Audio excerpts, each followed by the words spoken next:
XRP just won, and XRP broke the internet. Rather than talk about Ethereum, he's also talking about Bitcoin.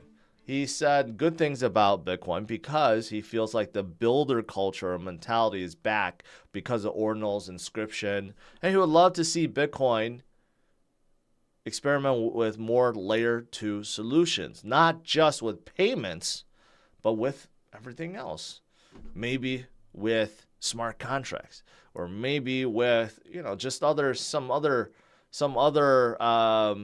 layer 2 that utilizes rollup so it doesn't congest Bitcoin's network, and things can still be done cheaply, right? And basically all the things that we've been seeing on Ethereum for quite some time, which is why Arbitrum and Optimism and ZK Sync and ZK EVM, they all exist because these layer 2 solutions are all trying to help Ethereum scale. And Vitalik says, well, love to see that happen with Bitcoin. Pancakeswap, coming from basically the biggest DEX from BNB chain, they have announced a big partnership with Google, and that's fantastic. Google is making a lot of partnerships with a lot of crypto companies, mostly because they're just trying to be the cloud provider. So if you think about it, really there's a lot of decentralized cloud providers out there, okay? But they're small, unknown, right? Unproven at this point. But they have their advantages.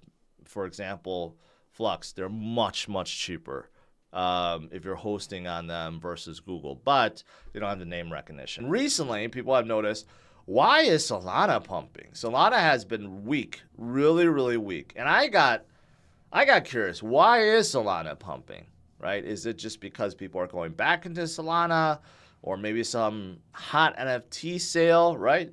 It turns out it may be the latter.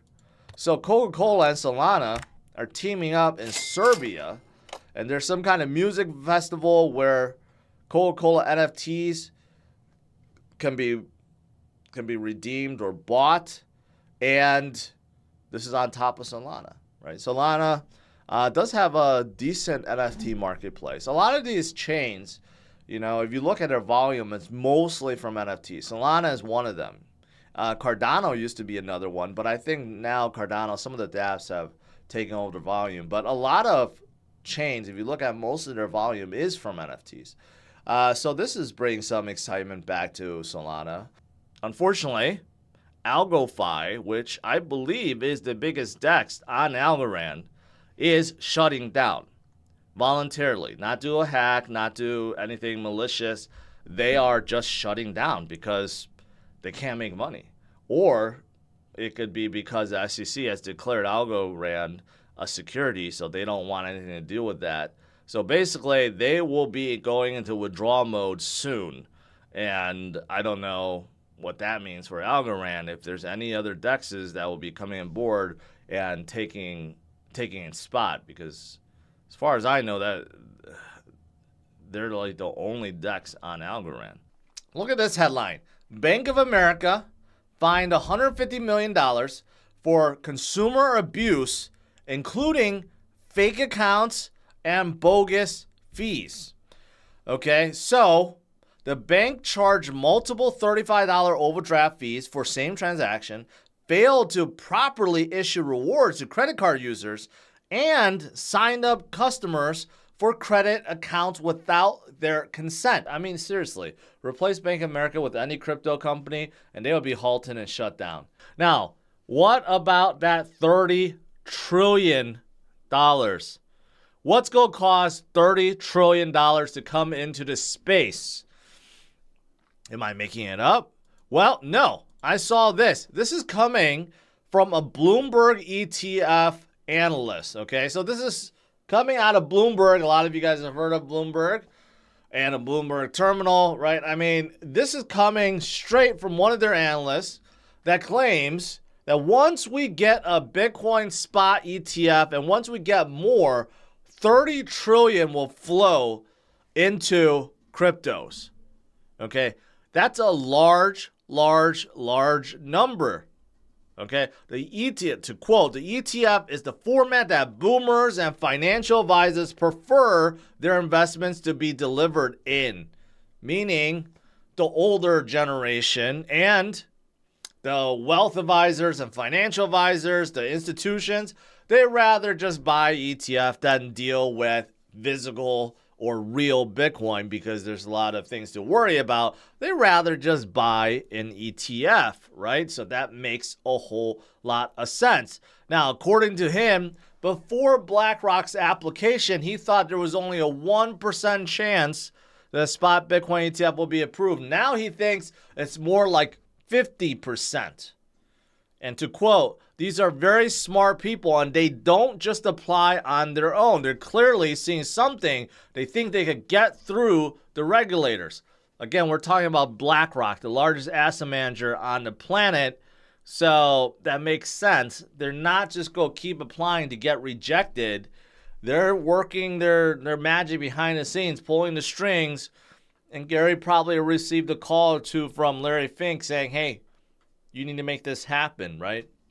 So $30 trillion sitting on the sidelines or from other investments that could potentially come in to the space just from spot Bitcoin ETFs being approved. Massive. Keep in mind, the entire crypto market cap is barely over $1 trillion. And then lastly, Alex Mashinsky pleads not guilty, granted bail, bond of $40 million. His bail was $40 million, and somehow he was able to secure it through his personal residence in Manhattan, as well as signatures of his wife and another individual. See, again, all these guys from collapsed companies, somehow they could make these outrageous bails. SBF made, what, 800 million bail or something? Alex Mashinsky makes 40 million bail, right? So they all knew the end was coming. They cashed out beforehand. So that to me, there's something wrong with that. Ripple wins his case. Most of it. Keep in mind, the SEC was suing Ripple for many things, okay? And I'm going to try to break it down the most important ones. But first and foremost, XRP itself is not a security. That's a huge thing. That's a huge thing. I'll tell you why in a little bit. But other things that were ruled, for example, the SEC was also going after Brad Garlinghouse and Chris Larsen for selling. Okay, that was ruled okay. It's okay because there was no guarantee that they knew that whoever they were selling to expected profit from it. So basically, that's out the window. So both Brad Garlinghouse and Chris Larsen are off the hook. The only thing they are in trouble with is that Ripple early on sold about $729 million worth of XRP to institutions and hedge funds and other parties. These constitute as unregistered offer and sale investment contracts in violation of federal security laws, okay? Because there was an expectation from these guys that XRP would go up. So most likely, Ripple will settle and probably pay a fine to cover this, okay? But life goes on. The most important thing is XRP is not a security. Just because something is sold on exchanges does not make it a security, which, of course, sets precedent for everything else that's out there. Everything that's listed on Coinbase and Binance and everything else, this basically says that the SEC has no jurisdictions over them. Just because they're selling them does not automatically make them securities, which was what the SEC was trying to argue, that any kind of secondary sales or even sales on DEXs, decentralized exchanges, automatically make something a security. Basically, this puts that to rest. This is saying, no, it doesn't automatically make them securities, right?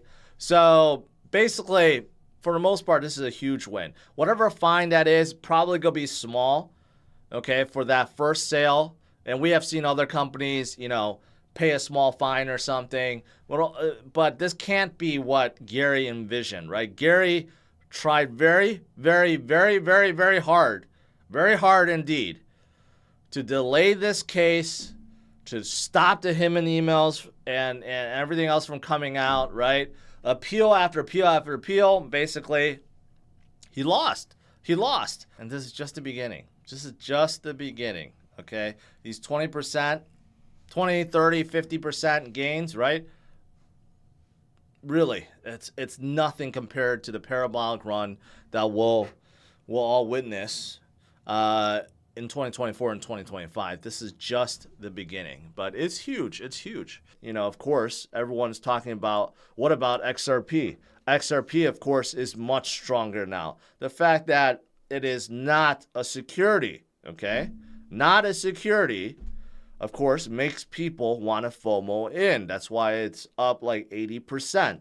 And I don't believe it's going to stop there. I think it's going to keep on going. Volume is exploding on Upbit, which is even a smaller exchange. You have more XRP volume than even Bitcoin. That's really, really hard to do.